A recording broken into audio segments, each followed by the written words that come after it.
Welcome back to the Elysee Law, here joined by Tiny Carlos for this last interview, and I will have Grabbz with me to talk about G2's week overall. Hi Grabbz. Hello. Hi. How was the game for you today watching from backstage? What did you think about the boys' performance?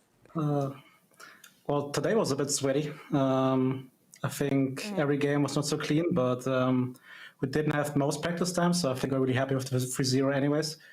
I think also probably if you pick something like Raga's top lane, the game is a bit easier with double front line, but I think Warner took it a bit personally, that they just blind picked Camille on one and wanted to go for a matchup like this one. But apparently also we had some connectivity issues over one and Mickey got hooked. So maybe I think if the game goes like it should from what pressure-wise, they shouldn't get to 3 drakes.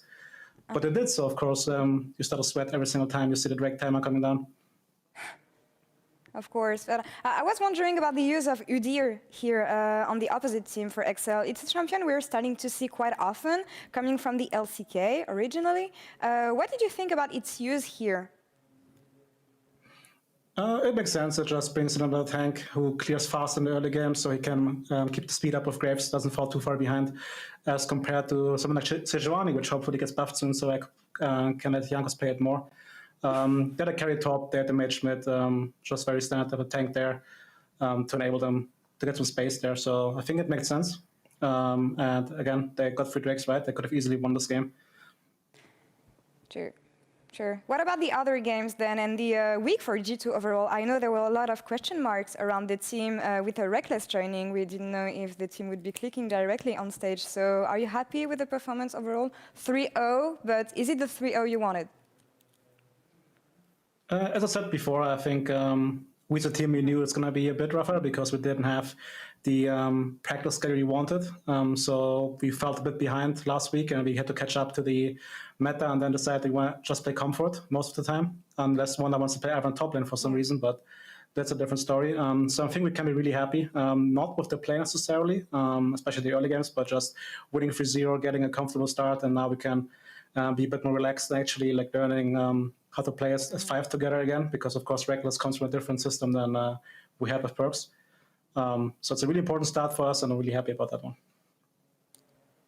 Tell me more about Rekkles joining the team. Of course, we're all wondering how the team is working together. How is it different compared to Perks in terms of working, not on stage, of course? He just has a very different personality. Perks was a very big personality. That means he took a lot of responsibility and also a lot of voice in the team and took it on himself to lead the direction. Whereas Rekkles takes a bit of a step back so everybody else can join in a bit more. So the discussions are more balanced in who talks and who not.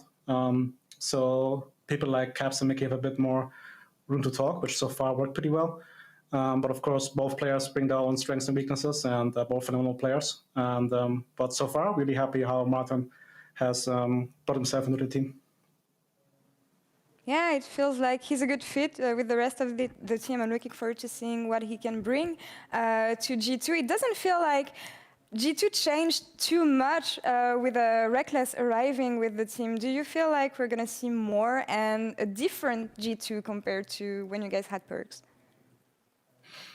I wouldn't say different because I think the way how we see the game didn't change. How we think about the waves and how we should play pressure, how we want to sideline later on in the game. So I think that won't change much.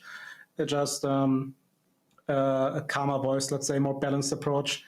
But ultimately, I think he just slots in really well right now. And if you add some champion pools or champions in both support and AD-wise and something in the jungle, maybe then we could be a bit more crazy. But right now, we just want to play really stable, get our comfort picks, and then just take some wins. And then later on, we don't want to get into the same situation like summer where suddenly we actually have to be scared about a playoff spot. So that's our first goal. And then, of course, afterwards, we can look if we want to experiment, find something new or not. Now, how about Martin as a person fitting in with the rest of the team? I know that the guys like to not criticize, but point out the drafts you do sometimes. Did he join the movement in, I don't want to say flame you, but yeah, bully you? Yeah, not quite yet. It's also really funny, like Jankos really tries hard to get him on the side. In every draft meeting, he's just looking over to Martin and flaming me at the same time, hoping for a reaction, but so far he didn't join in that one, but I think it will only take like 1 or 2 more weeks, and then suddenly I have again 5 players against me. But no, I'm really happy, and I think Martin also was open about it, right? That he was kind of worried about fitting into the team atmosphere. But so far, I don't see any issues. He's actually also joining into the jokes and having fun, which I think is really important. So I'm really happy about that. And so far, everything went well. Of course, as he said himself as well, we have to see if we start losing or like have a bad week. If something changes, I don't foresee it, but we also have to be wary about that one. Honeymoon phase, we'll see if that goes away or if it doesn't. But Grabbz, thank you so much for the interview and all these answers. And I wish you a good day off if you have one. Likewise, and thanks for having me. You're welcome. And we're going to take one last break before finding Quick Shot with Bwipo in the post-game lobby. See you next week.